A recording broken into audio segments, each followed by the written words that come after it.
ಮಾಡ್ಬೇಕಾಗಿತ್ತು. ಇಲ್ಲಿ ಎಲ್ಲರೂ ಕೂಡ ದರ್ಶನ ಫೋಕಸ್ ಮಾಡ್ತಾ ಇದ್ದಾರೆ.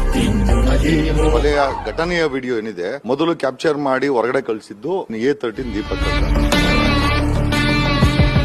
ಇವರು ಮುನ್ರತ್ನ ಅವ್ರು ಹೇಳಿದ್ರು ಕೊಲೆ ಮಾಡಿದ್ದು ದರ್ಶನ್ ಅಲ್ಲ, ನಮ್ಮ ಹುಡುಗ ಇಚ್ಚಿದ್ದು, ನಾನು ಇಚ್ಚಿದ್ದು.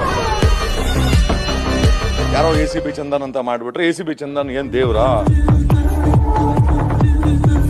ರೇಣುಕಾ ಸ್ವಾಮಿನೇ ಕೊಲೆ ಮಾಡುವಂತದ್ದು ಏನಲ್ಲಿ ಅಂತ. ಸೊ ದರ್ಶನ್ ಬಂದಾಗ ಒಂದ್ 7 ಹೊಡೆದಿರ್ಬೇಕು, ಆಮೇಲೆ ಇವನು ಹೋಗಿರ್ಬೇಕು, ಅದನ್ನೇ ವಿಡಿಯೋ ರೆಕಾರ್ಡ್ ಮಾಡಿ ಮುನ್ರತ್ನ ಕೊಟ್ಟು. ರೇಣುಕಾ ಸ್ವಾಮಿ ಆ ಶೆಡ್ ಎಂಟ್ರಿ ಆದಾಗಿಂದ ದರ್ಶನ್ ಬರೋವರೆಗೂ ಏನಾಯ್ತು ಅಂತ ಇನ್ವೆಸ್ಟಿಗೇಷನ್ ರಿವೀಲ್ ಆಗ್ತದೆ. ಕೇಸ್ ಹಾಕಿ ಜೈಲಿಗೆ ಕಳಿಸೋದು, ಹ್ಯಾಂಡ್ ಕಫ್ಸ್ ಹಾಕೋದು ಬಲಿ ಈಸಿ ಪೊಲೀಸವ್ರಿಗೆ. ಅದೇ ಹ್ಯಾಂಡ್ ಕಫ್ಸ್ ಅವ್ರಿಗೆ ಹಾಕಿ ದೀಪಕ್ನ ಬಿಡಿಸಕ್ಕೆ 5 ಕೋಟಿ ಆಮಿಷವನ್ನು ಕೊಟ್ಟಿದ್ದಾರೆ.